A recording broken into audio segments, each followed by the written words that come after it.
Bismillahirrahmanirrahim. Assalamualaikum warahmatullahi ta'ala barakatuh. Alhamdulillahi rabbil alamin. Wassalatu wassalamu ala asyrafil anbiya wal mursalin wa ala alihi wa sahbihi ajma'in. Alhamdulillah, with the grace of Allah subhanahu wa ta'ala, we can continue our da'wah to give free life coach training program to all our brothers and sisters throughout the world. Inshallah, we target to train 12,000 PIP life coaches, giving them motivational coaching, mentoring and counseling skills. Especially now we are going into the situation where our climate change is so abrupt that there will be a disruption of civilization within the next 10 years if nothing is being done. So we need a lot of counseling at the level in terms of how to readjust to a new world view and a new living without all the especially when society start collapsing. So we have this Islamic psychology research YouTube, all right, and we are doing all the 6, I'm including one more, 7 climate change and Islamic Climate Change Action Network. So it's because it's so important that we talk about positive Islamic psychology, we have to have a positive worldview of how to tackle this existential question of our own survival as human being and as a civilization. And civilization is bound, we're based on the latest scientific data from IPPCC.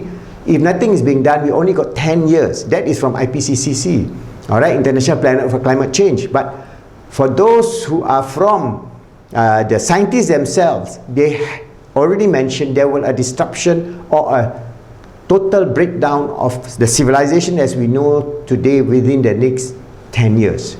So it's a very severe and dire warning to us, and how we Muslims, especially the Muslim countries and Muslims throughout the world, as well as all humanity, will have to face this new challenge. So we have to educate the Ummah through positive Islamic psychology research, through climate change, understanding climate change, and also Islamic, we set up a pressure group, positively, not aggressively, but positively, to develop the knowledge, the capacity and the remedial action that we need to do at this family, all right, self, family, society and global. Because all this got to change. We got to change in the way we live to become carbon neutral. Our family also have to change.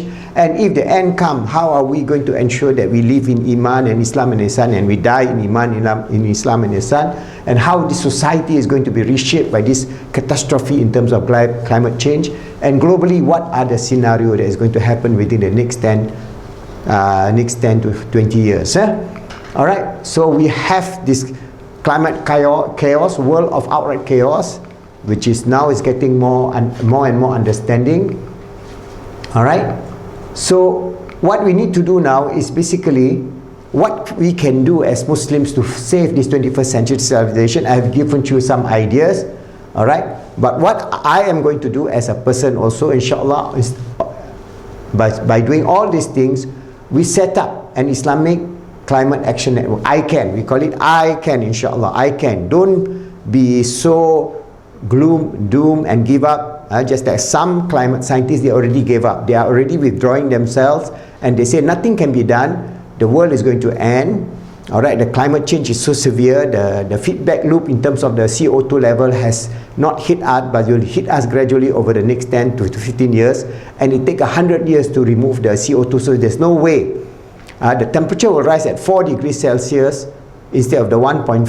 At 1.5 is already now, is at 1.5, is already kicking the melting of the polar caps, both the Antarctic and Antarctica, and also the release of methane, hydrate and methane gas from the permafrost, which actually will triple the CO2 level from 410 now to more than 1,200. At that level, the temperature will be wild. It will be about 10 degrees Celsius. Everything will die.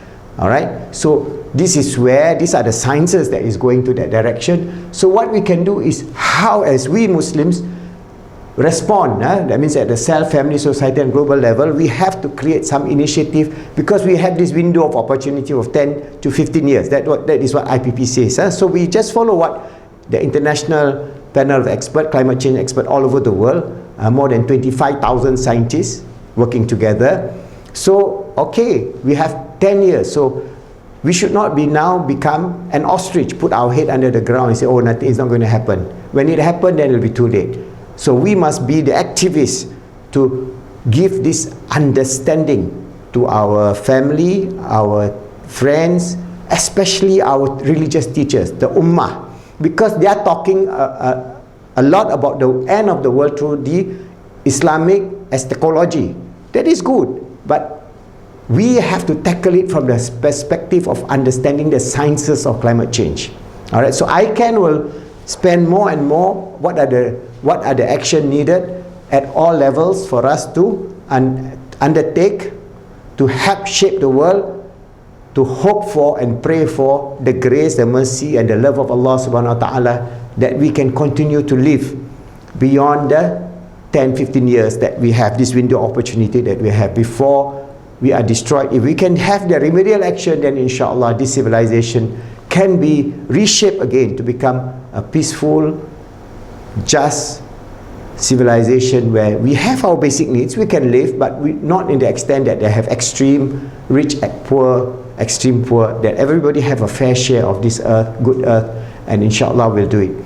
So the Catholic Church, on the 14th of June 2019, the Pope met all the CEOs of all these big multinational companies, including the BlackRock and all the oil companies, big bosses and so on. And he had given them the final warning. He met them last year, but this year he says, time is not on our side. We only have 10 years because the scientific panel of researchers in the Catholic Church has already fed back to the Pope that this is going to happen. So the Pope is now taking the initiative. And he also have met our Muslim brother, activist, Said Hussein Nas. He wrote about climate change in the early 60s. Imagine, 50 years ago, he has been talking about climate change. Said Hussein Nas, his book, Man and Nature, you can see. And he is also developing and creating awareness among the Muslims. So he recently met the Pope. So I'm going to show you a video of the Pope meeting Said Hussein Nas, and we have to work together. Remember, our change here is develop Climate Action Network, get all mosques, Muslim NGOs, etc., to work with other religious organizations, secular NGO and other associations, because we have to work together. We are all in the same boat. The one ship called humanity, one civilization called human species, and if we do not do that, then if we are greedy and we think that we can be a millionaire or billionaire and then we can hide somewhere, there's no hope. All the billions of dollars belonging to all the great billionaires, we don't need to name names, this 1% who own 90% of the world will also be worthless. It's just paper money. They cannot live without food. Just like you and I, if we don't have food or water within 5 days, we'll be dead. So they also will be dead. Maybe a bit longer, but that's the reality.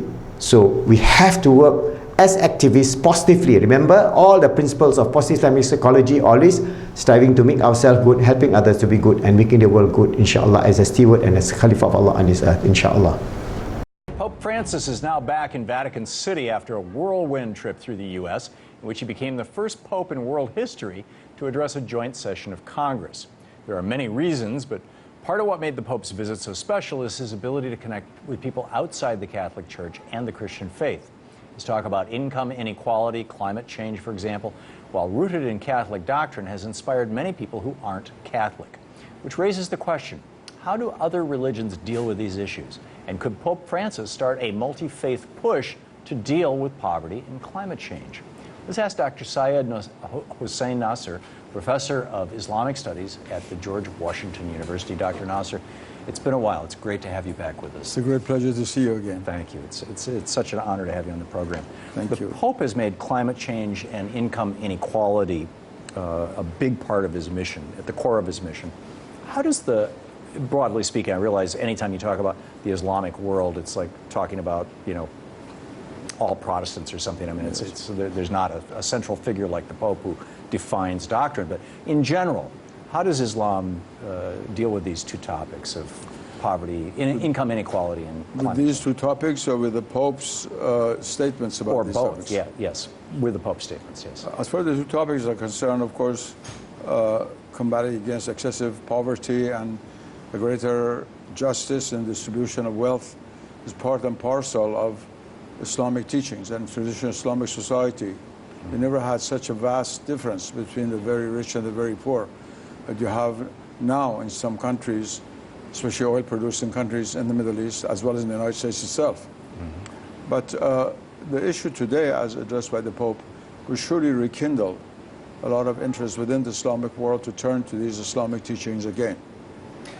As for the question of the climate, I think climate change is not the only problem. Everybody talks about climate change. It's much more profound than that. It's a degradation of the whole natural environment, of which climate change is both a factor and a part, but not the only part.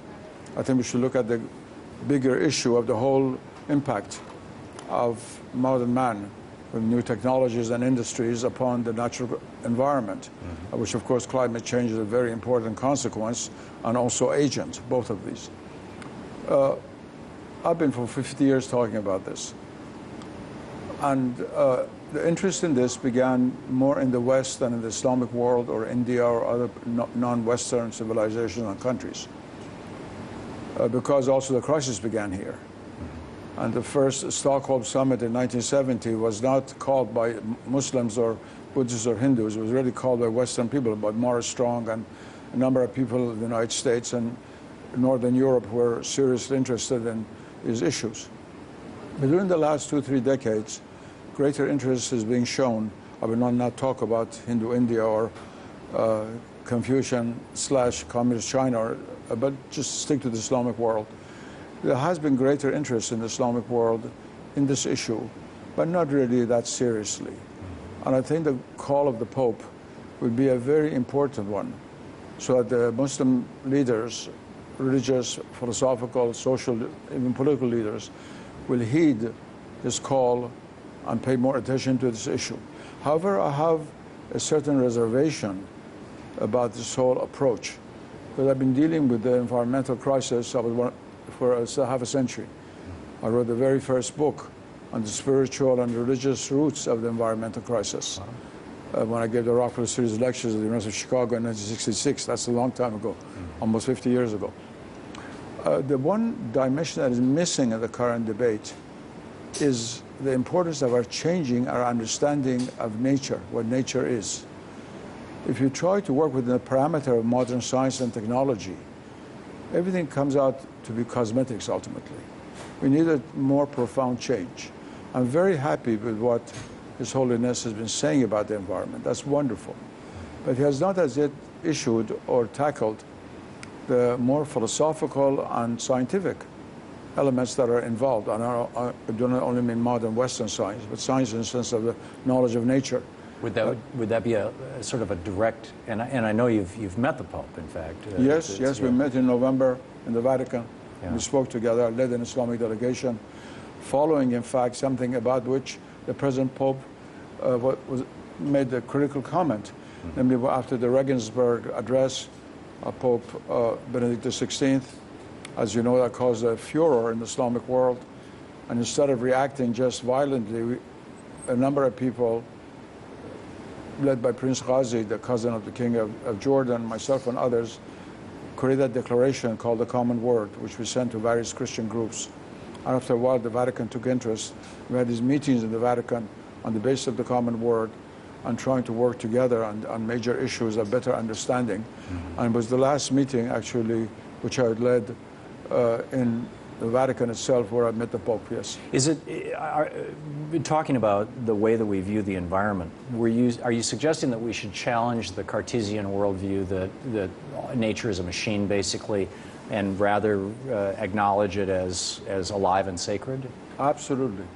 Unless we accept the view that nature is a living reality, as a sacred character of its own, which is a total refutal of Cartesianism, which itself is foundational to all of modern science. Even quantum mechanics is still laboring under the bifurcation of Cartesian philosophy. Right. And some people are now trying to get out of it and create another view. Unless we refute that and try to work within that paradigm, we're never going to get anywhere. Yeah, that's a big job. But I absolutely agree with you. In the minute we have left, your thoughts on, the Pope also talked a lot about the family, and I know in Islam, family is front and center. Your thoughts on the Pope's comments on that? This is an issue in which Islam and Christianity meet very closely. Although the definition of the family is not identical, because you do have in certain cases polygamy in the Islamic world and you do not have in Catholicism, but that only includes 1% or less than 1% of people. Right. By and large, Islam and Christianity have based their whole social teachings on the reality of the family, the responsibility of the family, the protection the family offers spiritually and economically and socially for people who grow up within it and create the next generation.